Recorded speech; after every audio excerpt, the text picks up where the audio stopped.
La fotografía dura apenas una fracción de segundo. Un click del obturator. Un instante tan breve que un parpadeo humano dura más. Y, sin embargo, esa fracción de segundo se convirtió en la fotografía más reproducida en la historia de la civilización. Se estampó en sellos postales. Se fundió en bronce y se elevó 15 metros hacia el cielo. Se imprimió en bonos de guerra. Se enseñó en las escuelas. Quedó grabada en la memoria de toda una generación. Mostraba a 6 hombres izando una bandera estadounidense en la cima de una montaña volcánica en una pequeña isla del Pacífico.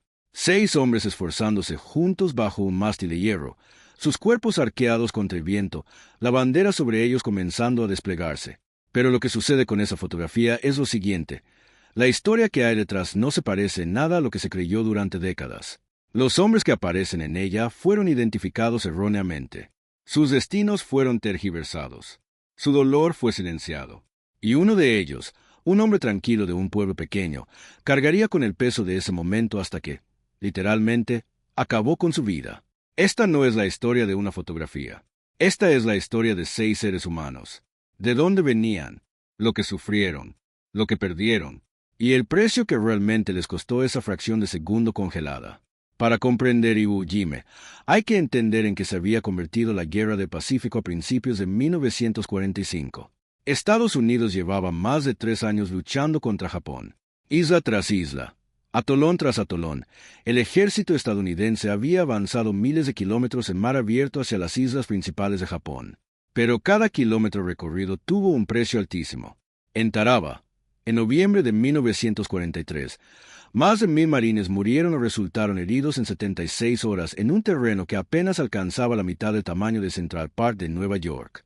En Peleliu, la batalla debía durar 4 días, pero se prolongó durante más de 2 meses y causó casi 10,000 bajas estadounidenses.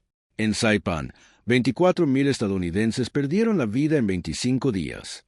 Japón había aprendido de cada enfrentamiento. Habían estudiado la forma de hacer la guerra de los estadounidenses. Sabían que no se podía detener a los estadounidenses en las playas, y habían dejado de intentar detenerlos allí. En cambio, se habían refugiado bajo tierra. Literalmente. Iwo Jima se encuentra a 660 millas al sur de Tokio.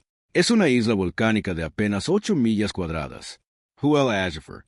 La arena volcánica negra alcanza temperaturas que pueden derretir las suelas de las botas. Casi no hay agua dulce. No tiene puerto natural. No es nada hospitalaria. Pero tenía algo que los estadounidenses necesitaban desesperadamente: 3 aeródromos. Los bombarderos estadounidenses B-29 Superfortress volaban desde las Islas Marianas para bombardear Japón continental, y necesitaban Iwo Jima. Los bombarderos podían usar la isla para aterrizajes de emergencia. Allí podían desplegarse escoltas de cazas. Sin Iwo Jima, cientos de aviadores estadounidenses se perderían por escasez de combustible y fallas mecánicas en alta mar. Así que había que tomar Iwo Jima. El comandante japonés en la isla era el teniente general Tadamichi Kuribayashi. Era una de las mentes militares más brillantes de Japón y tenía 17,000 soldados a su mando. Pero, además, tenía tiempo y lo había utilizado con una astucia devastadora. Durante meses, sus hombres habían excavado 18 kilómetros de túneles en la roca volcánica bajo Iwo Jima. En algunos lugares, hasta 16 niveles de profundidad. Habitaciones de hospital, depósitos de municiones, centros de mando, barracones. Todo enterrado bajo tierra, todo conectado, todo protegido por la roca volcánica. Había convertido la isla misma en un arma. Sus órdenes a sus hombres eran sencillas: no mueran fácilmente. Maten a 10 estadounidenses antes de morir ustedes mismos. El 19 de febrero de 1945, el ejército estadounidense lanzó la Operación Destacamento. 70,000 infantes de marina, 800 barcos. El mayor asalto anfibio en la historia de la Guerra del Pacífico. Los buques de la Armada habían estado bombardeando la isla durante 3 días consecutivos. Los planificadores militares estimaron que se necesitarían 5 días para asegurar Iwo Jima. 5 días como máximo. Se equivocaron por más de un mes. Entre los 70,000 infantes de marina que desembarcaron en las playas negras de Iwo Jima, había 6 hombres cuyos destinos estaban a punto de entrelazarse para siempre. No se conocían bien. No eran un escuadrón de héroes electo. Eran hombres comunes, unidos por el azaroso engranaje de la guerra, asignados a la misma unidad en el mismo momento histórico. Y cada uno de ellos era, a su manera, extraordinario. Michael Strang tenía 25 años. Nació en Checoslovaquia y emigró a Pensilvania con su familia cuando tenía 5 años. Se nacionalizó estadounidense gracias a la naturalización de su padre y se unió al Cuerpo de Marines en 1939, a los 20 años, antes de que comenzara la guerra, antes de Pearl Harbor, antes de que nadie en Pensilvania pensara en el Océano Pacífico. Era sargento cuando llegó a Iwo Jima, un jefe de escuadrón tan respetado por sus hombres que lo llamaban el Viejo, aunque apenas tenía 25 años. Era el tipo de hombre que dormía entre sus hombres en las noches frías para que no pasaran frío. Escribía cartas a casa para los marines que no sabían escribir. Cuando el fuego enemigo se acercaba, corría riesgos para atraerlo hacia sí mismo y alejarlo de su escuadrón. Su motivación personal era quizás la más silenciosa y pura de todas. Simplemente había decidido que su deber era traer a sus muchachos de vuelta a casa con vida. Arnold Bloch tenía 21 años. Era de Weslaco, Texas, en pleno valle del Río Grande. Había sido una estrella del fútbol americano en la preparatoria de Weslaco, un ala cerrada con tanto talento que la Universidad de Texas lo estaba reclutando cuando la guerra lo cambió todo. Pertenecía a una comunidad muy unida de hermanos. 6 hermanos Bloch de la misma familia tejana habían ido a la guerra. Su madre, Belle Bloch, iba a trabajar cada día sabiendo que 6 de sus hijos estaban en algún lugar del Pacífico. Arnold se había alistado en la infantería de marina después de Pearl Harbor, impulsado por un fervor patriótico que ardía en tantos jóvenes de esa generación. Para Iwo Jima, era un experto en demoliciones, un joven que comprendía perfectamente la magnitud de la destrucción que un hombre podía causar y la rapidez con la que la guerra podía cambiar radicalmente. Franklin Sousley tenía 19 años. Era del condado de Fleming, Kentucky, una zona rural tan pequeña y tranquila que la guerra debió parecerle algo que sucedía en otro planeta. Su padre había muerto cuando tenía 13 años. Se había criado en el campo, ayudando a su madre a mantener a la familia unida a base de trabajo duro y la particular tenacidad que produce la pobreza rural.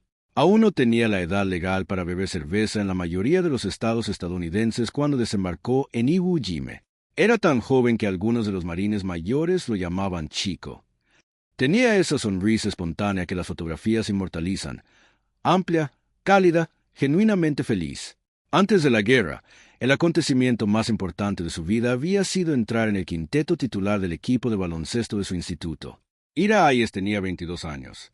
Era un indígena Pima de la comunidad indígena del río Gila en Arizona. Había crecido en una cultura donde la tierra, el honor y la comunidad lo eran todo, donde la historia del pueblo se transmitía a través de relatos, donde la relación entre un hombre y su comunidad se consideraba sagrada. Se alistó en el Cuerpo de Marines en 1942 y se ofreció voluntario para los paracaidistas, una unidad de élite que exigía a sus miembros demostrar su valía a un nivel superior al de un marine común. Era calado, profundamente callado, a veces de forma inquietante. Quienes lo conocían decían que tenía un sentido de peligro casi sobrenatural, una percepción física de la amenaza que se había perfeccionado durante una infancia transcurrida en un entorno que la exigía. Ira Ayes había reflexionado profundamente, como muchos jóvenes no lo hacen, sobre el significado del servicio, sobre lo que el honor exigía de una persona, sobre lo que le debía a su país y lo que su país le debía a él. Estas eran preguntas que lo perseguirían el resto de su vida. René Gagnon tenía 18 años. Era de Manchester, Nuevo Hampshire, hijo de una familia franco-canadiense de obreros textiles. Se había alistado a los 17. Con el permiso escrito de su madre, apenas con edad para afeitarse. Tenía aspecto juvenil, era delgado y su rostro lo hacía parecer aún más joven de lo que era. Cuando llegó a Iwo Jima, lo habían asignado como mensajero, un infante de marina que transportaba mensajes entre posiciones bajo fuego, una tarea tan peligrosa como suena.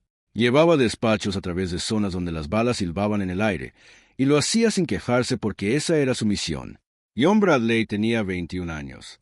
Era sanitario de la Marina, originario de Appleton, Wisconsin. Técnicamente no era un infante de Marina, pero estaba adscrito a ellos, responsable de mantenerlos con vida cuando resultaban heridos. Los sanitarios iban desarmados. Corrían hacia los heridos, no se alejaban de ellos. En el teatro de operaciones del Pacífico, los francotiradores japoneses habían aprendido a atacar primero a los sanitarios, conscientes de que eliminar al médico multiplicaba las bajas entre los heridos. Bradley lo sabía. Todos los sanitarios en Iwo Jima lo sabían.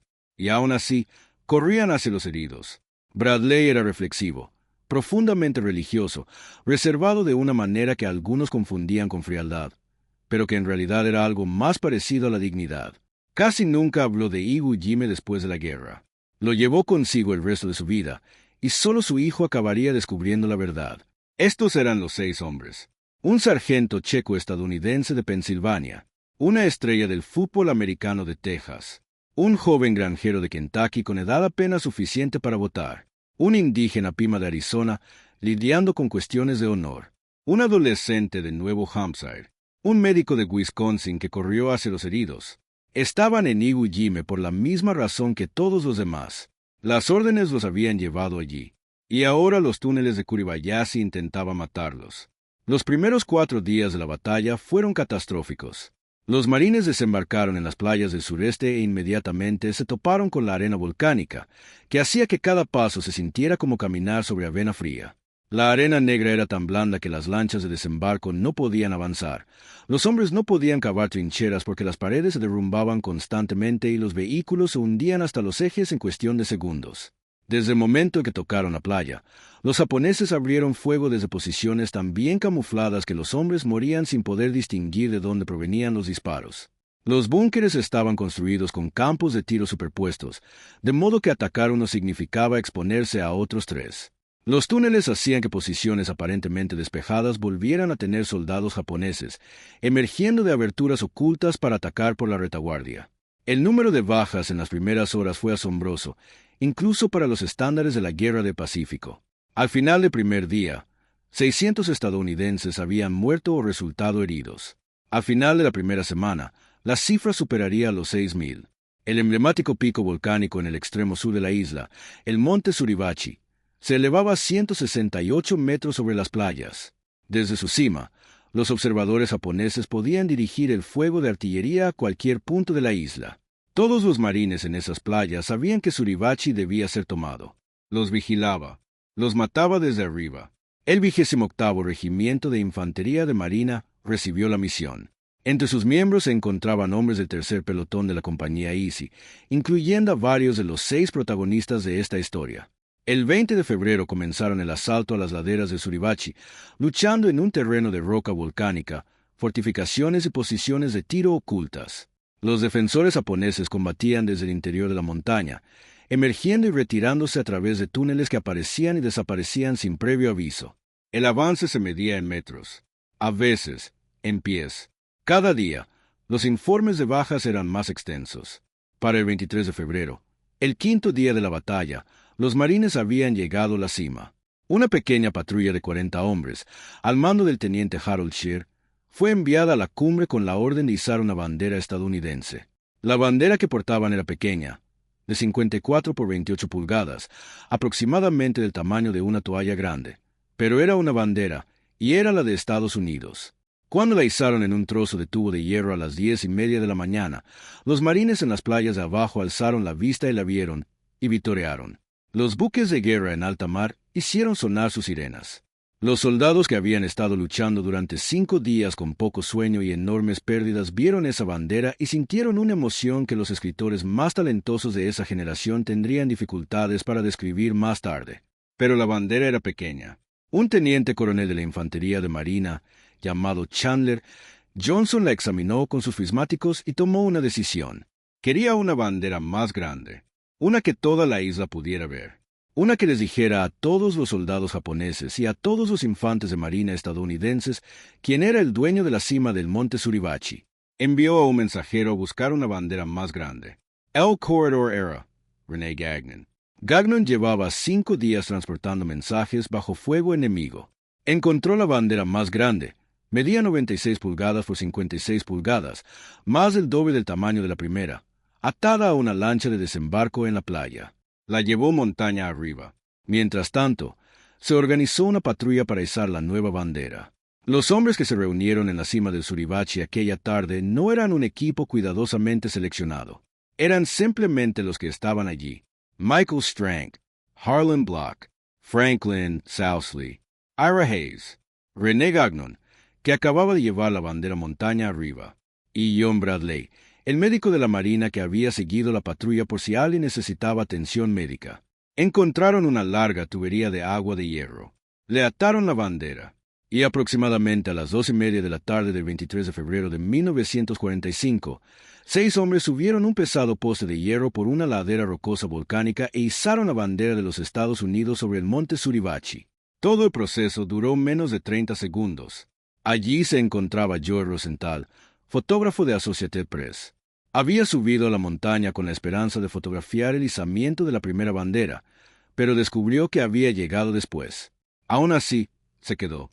Llevaba una cámara, una Speedgraphic, el modelo estándar para los fotógrafos de guerra de la época, cargada con un solo rollo de película. Cuando vio que los hombres comenzaban a izar la segunda bandera, levantó la cámara, plantó los pies en el suelo rocoso y esperó. Tenía apenas 2 segundos para decidir dónde colocarse, cómo encuadrar la imagen y cuándo disparar.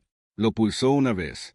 La fotografía que tomó muestra a los 6 hombres en una sola línea diagonal, cada uno aportando la fuerza de su cuerpo al tubo de hierro, con la bandera ondeando al viento sobre ellos y la cima del monte Suribachi en el borde inferior derecho del encuadre. Está perfectamente compuesta, de una manera que parece imposible para una toma realizada en menos de 2 segundos en condiciones de combate. Luz, ángulo, geometría, sincronización. Todo se combinó en esa fracción de segundo para producir una imagen que parecía haber sido preparada para lograr el máximo efecto dramático. Pero no lo había sido. Los hombres ni siquiera sabían que les habían tomado una foto. Izaron la bandera, aseguraron el tubo con piedras y volvieron a la batalla. Joe Rosenthal envió su película a revelar. No estaba seguro de si la toma había salido bien. Había funcionado, que acababa de llevar la bandera montaña arriba. Y John Bradley, el médico de la Marina que había seguido la patrulla por si alguien necesitaba atención médica. Encontraron una larga tubería de agua de hierro. Le ataron la bandera. Y aproximadamente a las 2:30 de la tarde del 23 de febrero de 1945, 6 hombres subieron un pesado poste de hierro por una ladera rocosa volcánica e izaron la bandera de los Estados Unidos sobre el monte Suribachi. Todo el proceso duró menos de 30 segundos. Allí se encontraba Joe Rosenthal, fotógrafo de Associated Press. Había subido a la montaña con la esperanza de fotografiar el izamiento de la primera bandera, pero descubrió que había llegado después. Aún así, se quedó. Llevaba una cámara, una Speedgraphic, el modelo estándar para los fotógrafos de guerra de la época, cargada con un solo rollo de película. Cuando vio que los hombres comenzaban a izar la segunda bandera, levantó la cámara, plantó los pies en el suelo rocoso y esperó. Tenía apenas 2 segundos para decidir dónde colocarse, cómo encuadrar la imagen y cuándo disparar. Lo pulsó una vez. La fotografía que tomó muestra a los 6 hombres en una sola línea diagonal, cada uno aportando la fuerza de su cuerpo al tubo de hierro, con la bandera ondeando al viento sobre ellos y la cima del monte Suribachi en el borde inferior derecho del encuadre. Está perfectamente compuesta, de una manera que parece imposible para una toma realizada en menos de 2 segundos en condiciones de combate. Luz, ángulo, geometría, sincronización. Todo se combinó en esa fracción de segundo para producir una imagen que parecía haber sido preparada para lograr el máximo efecto dramático. Pero no lo había sido. Los hombres ni siquiera sabían que les habían tomado una foto. Izaron la bandera, aseguraron el tubo con piedras y volvieron a la batalla. Joe Rosenthal envió su película a revelar. No estaba seguro de si la toma había salido bien. Había funcionado. La fotografía fue transmitida a través del Pacífico por cable el 25 de febrero de 1945. Para el 26 de febrero, ya ocupaba la portada de casi todos los periódicos de Estados Unidos. La nación, exhausta por años de guerra y su implacable costo humano, contempló esta imagen de 6 hombres izando una bandera sobre un pico volcánico, y algo se conmovió profundamente en el alma estadounidense. El presidente Franklin D. Roosevelt la vio e inmediatamente ordenó que los 3 supervivientes del izamiento de la bandera fueran retirados de combate y enviados a casa para vender bonos de guerra. Solo había un problema.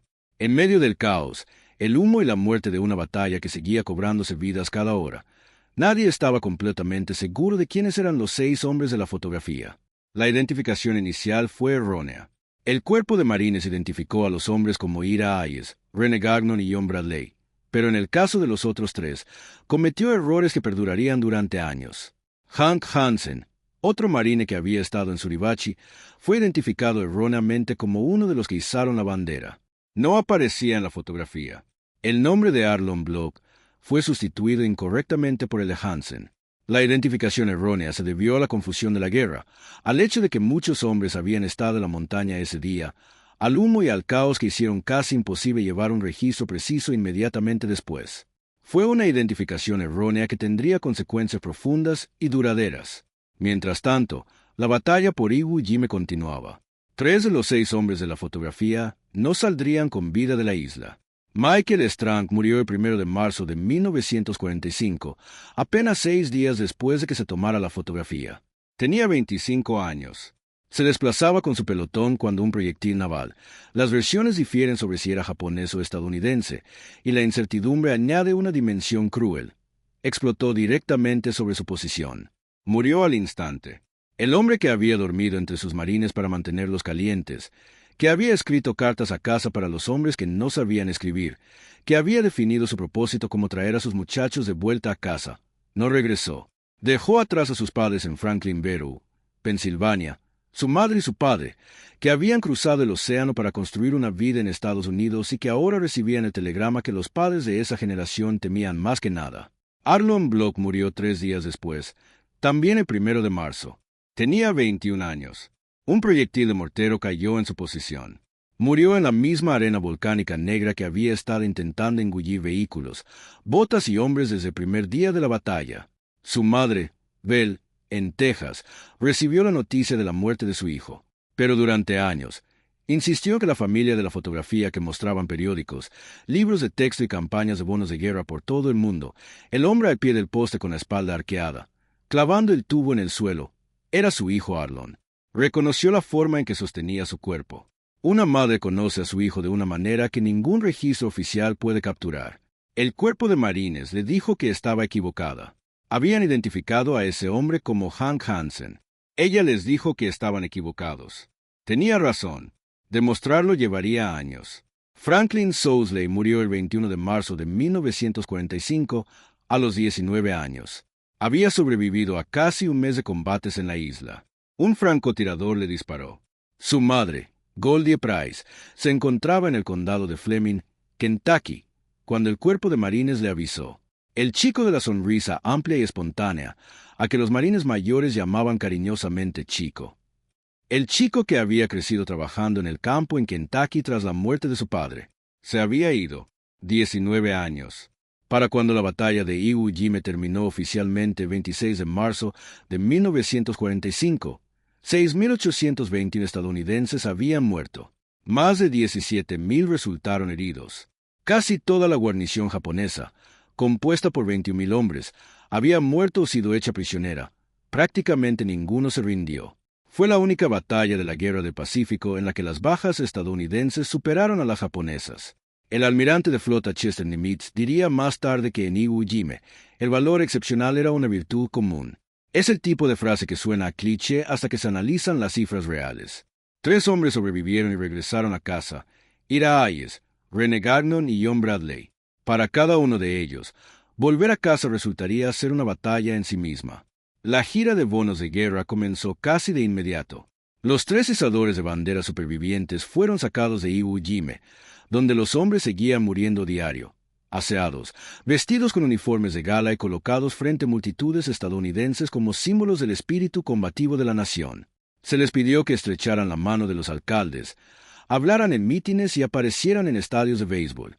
Recorrieron las calles de las ciudades en coches descapotables, abarrotados de gente que los aclamaba. Eran héroes, y se les exigía que demostraran su heroísmo puntualmente, noche tras noche, ciudad tras ciudad. John Bradley desempeñó su papel con la discreta competencia que lo caracterizaba. Estrechó manos, pronunció los discursos esperados y sonrió a las cámaras. En su interior, hacía lo que haría el resto de su vida: compartimentar sus emociones. Casi nunca hablaba de Iwo Jime con nadie, ni siquiera con su esposa e hijos. Su hijo James escribiría más tarde el libro Banderas de nuestros padres, y la investigación que realizó para escribirlo reveló que su padre había mantenido casi todo en secreto.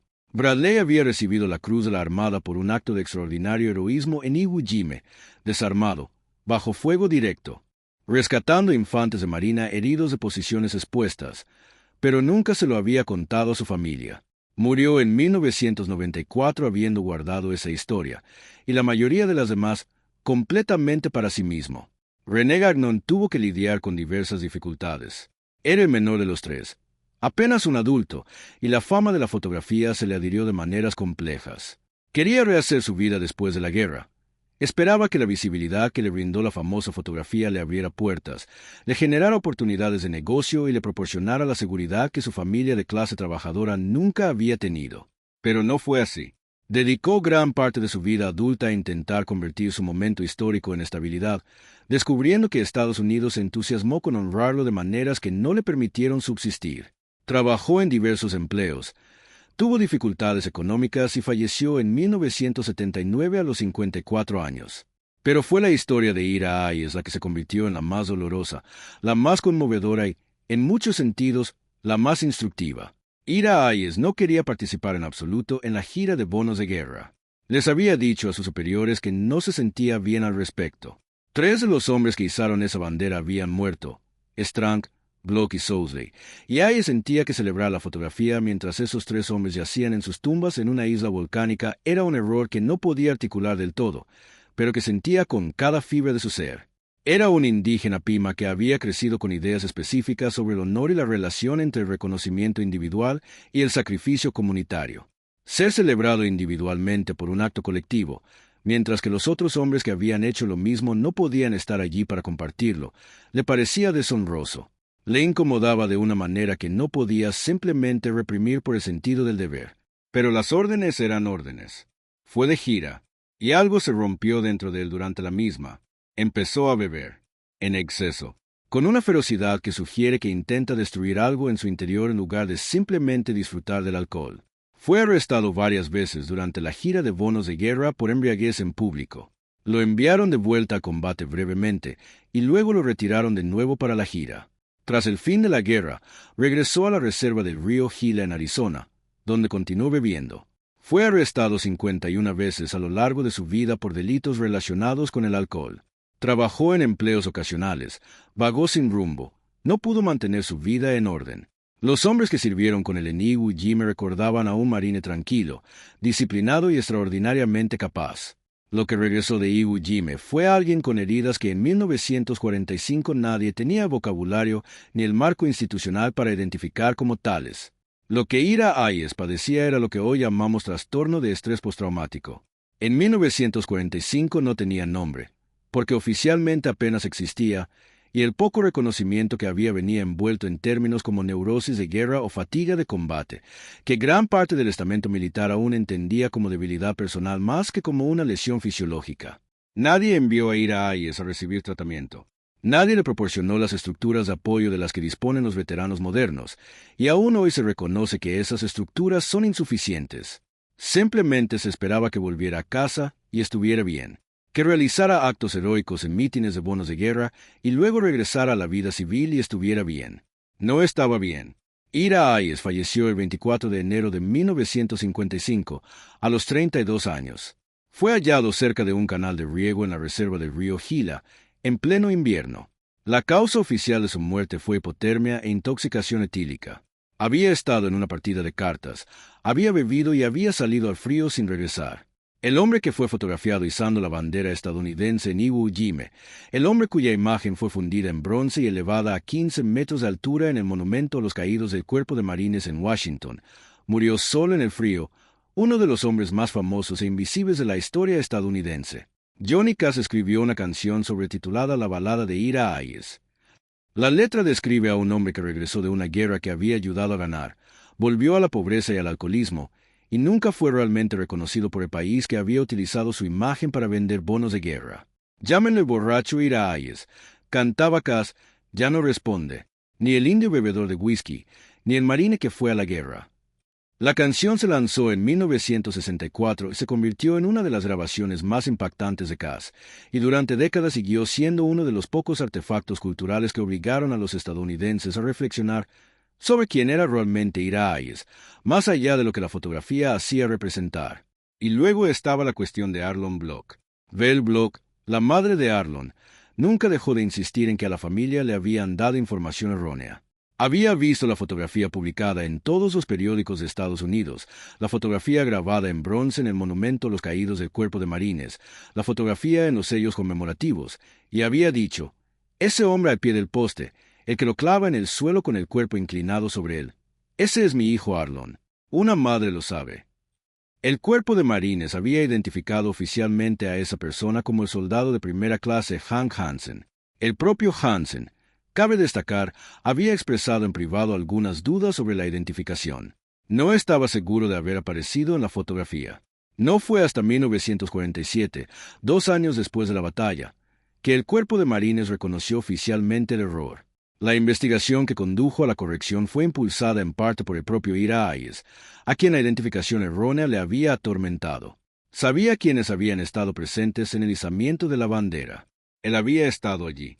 Había izado la bandera junto a Bloch, y no podía aceptar que el nombre de Bloch hubiera sido borrado del registro oficial de momento, mientras que a la madre de Bloch le decían que estaba equivocada sobre su propio hijo.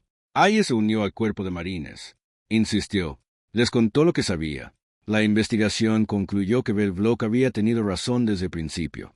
El hombre al pie del poste, cuya espalda, brazos y postura había reconocido en los periódicos y en la placa conmemorativa de bronce, era en efecto Arlon Bloch de Weslaco, Texas.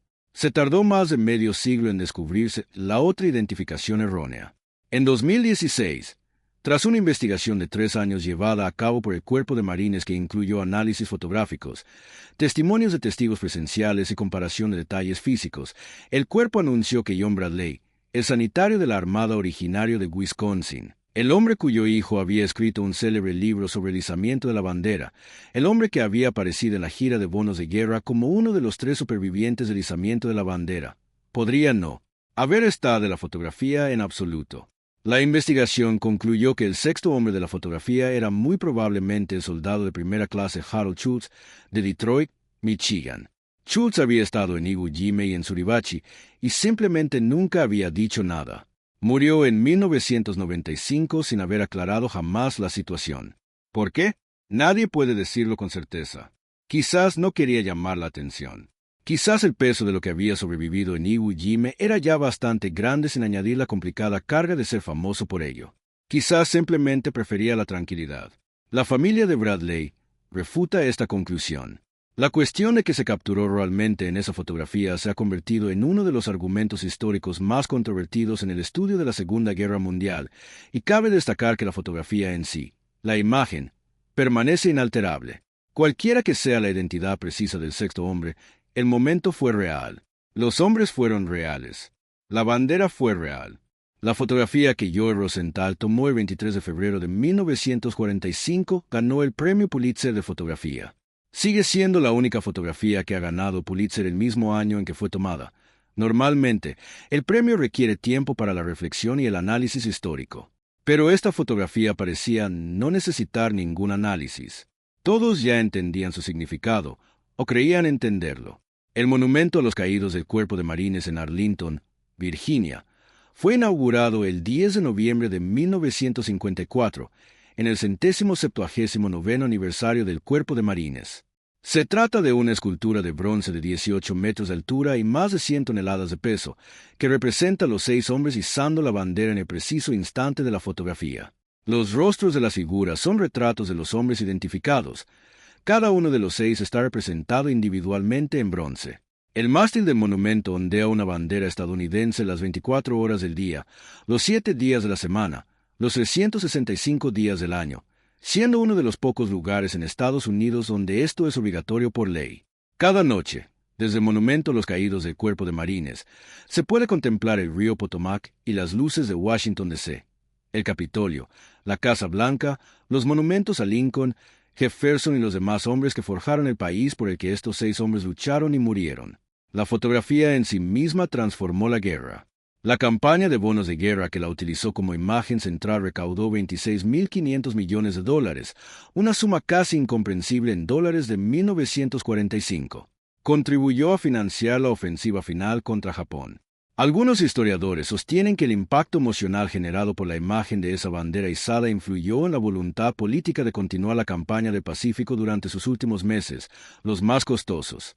Y luego está el legado más profundo. el que yace bajo el bronce, los sellos postales y los miles de millones de dólares. La historia de Iwo Jima y el izamiento de la bandera se convirtió en la historia de lo que Estados Unidos creía sobre sí mismo en tiempos de guerra. La imagen de 6 hombres comunes de todos los ámbitos de la vida estadounidense, el hijo de un inmigrante checo, un jugador de fútbol americano de Texas, un joven granjero de Kentucky, un indígena Pima, un adolescente franco-canadiense, un médico de Wisconsin, trabajando juntos para izar una bandera fue tan poderosa precisamente porque parecía representar la idea democrática misma, que el país no era defendido por un solo tipo de persona, sino por todas ellas juntas. Pero las vidas reales de esos 6 hombres complicaron esa idea de maneras que Estados Unidos tardó en comprender. El joven checo-estadounidense, el jugador de fútbol americano de Texas y el granjero de Kentucky murieron en la isla. El adolescente franco-canadiense y el médico de Wisconsin regresaron a casa y descubrieron que la fama conllevaba una carga compleja.